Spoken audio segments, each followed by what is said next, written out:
اکرم صلی اللہ علیہ وسلم بیمار تھے، آپ کی وفات کی بیماری شروع ہو گئی تھی، آپ کی بیویاں ازواج مطہرات وہ سب آپ کے پاس بیٹھی ہوئی تھی، آپ کے پاس بیٹھی ہوئی تھی۔ حضرت صفیہ نے یہ کہا کہ جو بیماری آپ کو ہے آپ کو نہ ہوتی مجھے ہو جاتی، آپ کو نہ ہوتی مجھے ہو جاتی۔ حضور اکرم صلی اللہ علیہ وسلم نے سنا کہ صفیہ کہہ رہی ہے آپ کی بیوی کہ یہ بیماری آپ کو نہ ہوتی مجھے ہو جاتی۔ محبت کا اظہار کیا حضرت صفیہ نے۔ باقی بیویوں نے ایک دوسرے کی طرف صرف پلک سے اشارہ کیا۔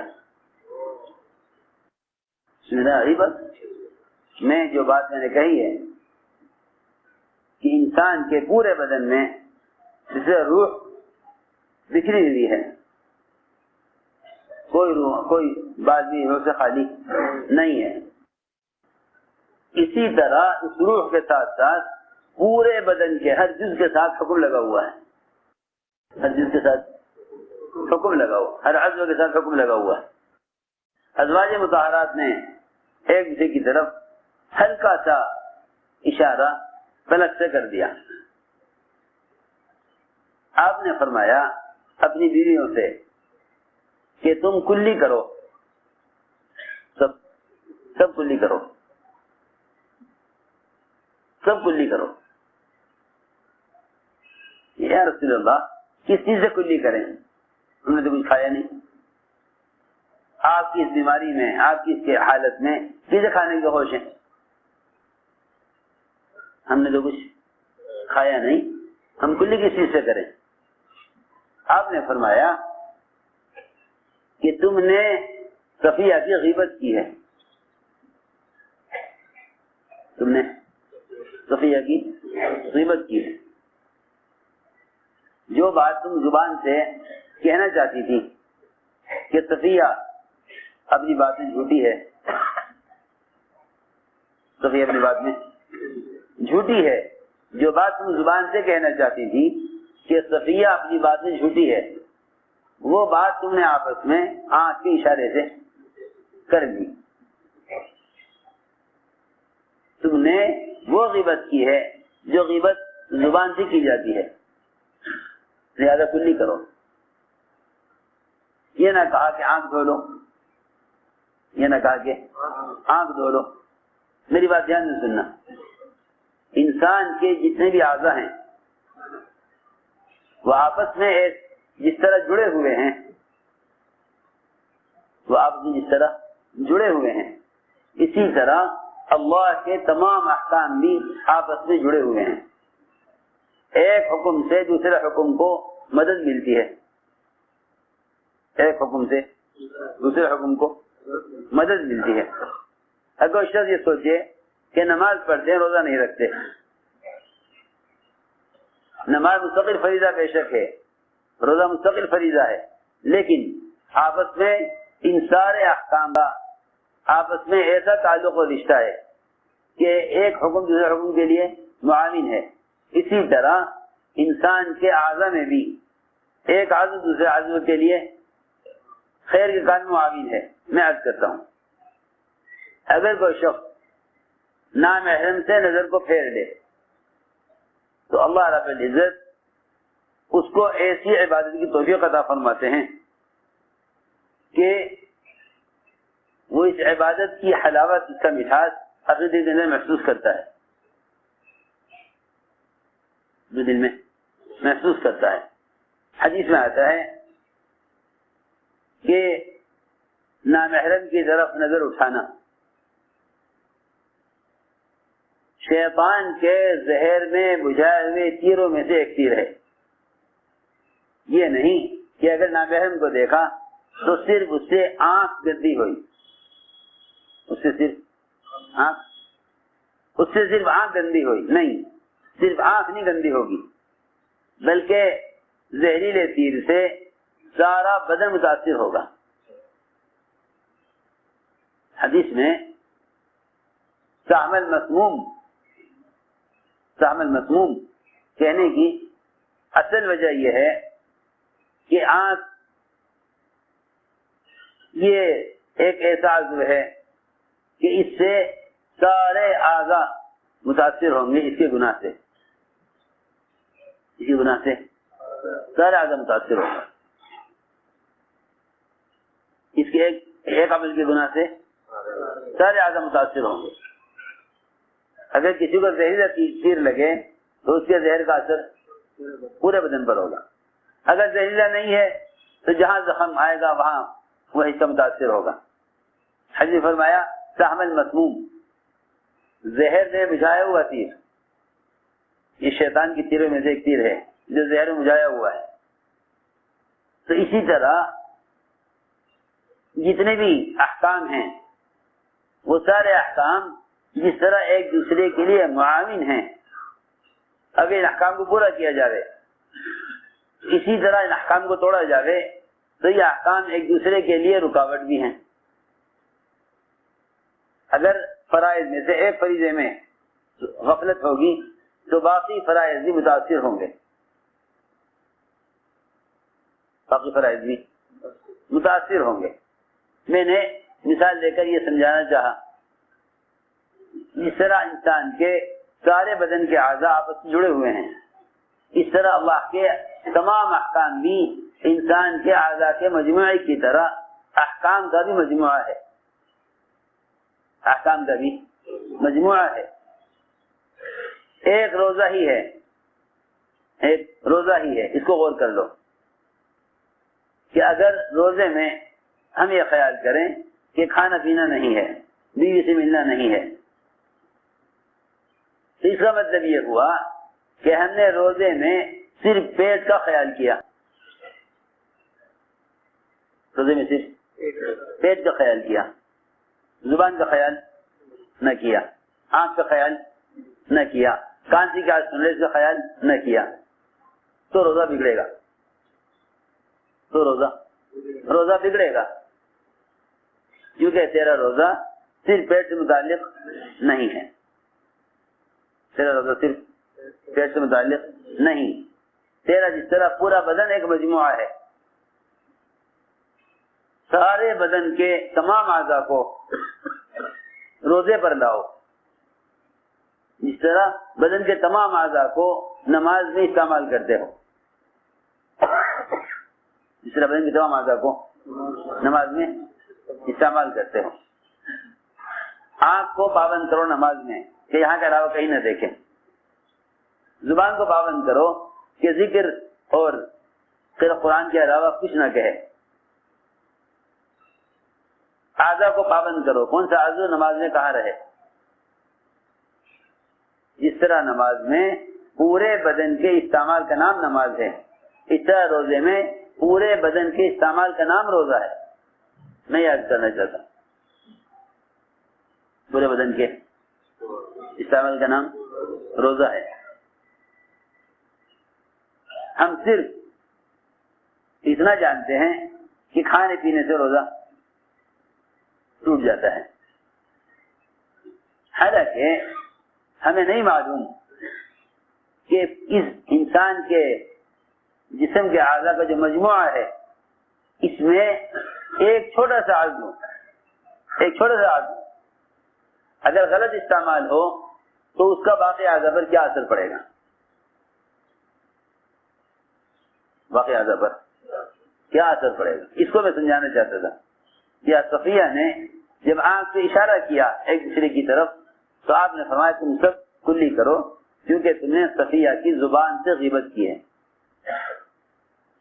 جو بات تم زبان سے کہنا چاہتی تھی کہ صفیہ جھوٹی ہے، وہ بات تم نے آنکھ کے اشارے سے کر لی آپس میں، تو تم نے صفیہ کی غیبت کی ہے۔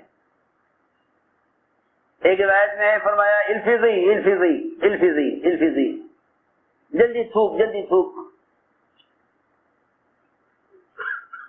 جلدی جلدی تھوک، تیرے تھوک میں گوشت نکلے گا،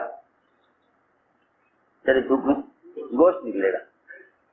کیونکہ حضور اکرم صلی اللہ علیہ وسلم نے جو گناہوں پر وعیدیں، حکم میں بگڑنے پر جو وعیدیں بیان کی ہیں نا، وہ وعیدیں آپ نے خیالی اور مثالیں جو بیان کی ہیں وہ خیالی نہیں بلکہ حقیقی ہیں. لوگ کہتے ہیں کہ غیبت کرنا ایسا ہے جیسا اپنے بھائی کا گوشت کھانا. ایسا جیسا کر کے لوگوں نے ان کو ایک خیالی مثالیں بنا دیا. کیا بنا دیا؟ ان کو بنا دیا خیالی مثالیں. یہ خیالی مثالیں ہیں. حضور اکرم صلی اللہ علیہ وسلم نے روزہ رکھوایا, سارے مدینے والوں سے روزہ رکھوایا تاکہ 100% مسلمانوں کو یہ معلوم ہو جائے کہ روزے میں اگر ایک لفظ بھی غیبت کا زبان پر آ گیا تو روزہ ایسے ختم ہو گیا جیسے کوئی کھانا کھا کر روزہ توڑ دے. کیونکہ جب عمل کا اجر ختم ہو گیا تو پھر یہ فاقہ رہ گیا, روزہ نہیں رہا.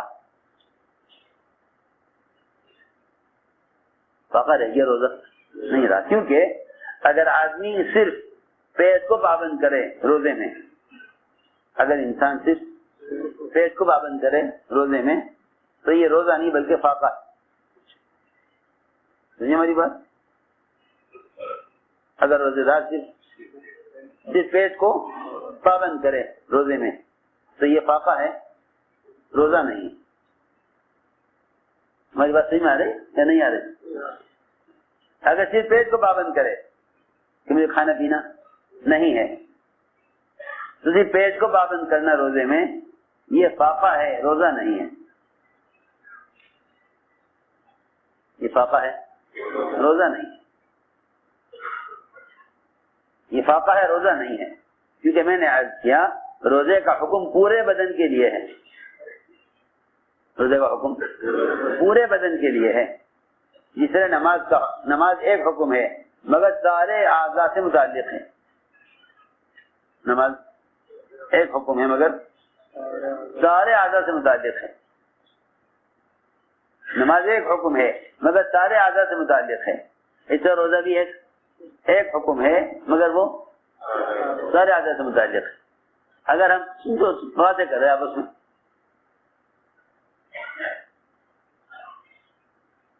اگر ہم خیال کریں کہ کھانے پینے سے باز رہنا روزہ ہے تو پھر یہ پیٹ کا روزہ ہوا, باقی اعضاء کا روزہ نہیں ہوا. اس کو فاقہ کہا جائے گا, روزہ نہیں کہا جائے گا. اسی لیے فرمایا رب صائم ليس له من صيامه الا الجوع ورب قائم ليس له من قيامه الا السهر. عجیب حدیث ہے. رب صائم ليس له من صيامه الا الجوع ورب قائم ليس له من قيامه الا السهر. بہت سے ایسے روزے دار ہیں کہ ان کے روزے کی حیثیت اللہ کے نزدیک فاقے سے کم نہیں ہے, فاقہ ہے. ان کا روزہ فاقے سے زیادہ نہیں ہے. ڈاکٹر کہہ دیتے ہیں آپ کا علاج ہوا ہے, آپ 24 گھنٹے تک کچھ نہیں کھائیں گے.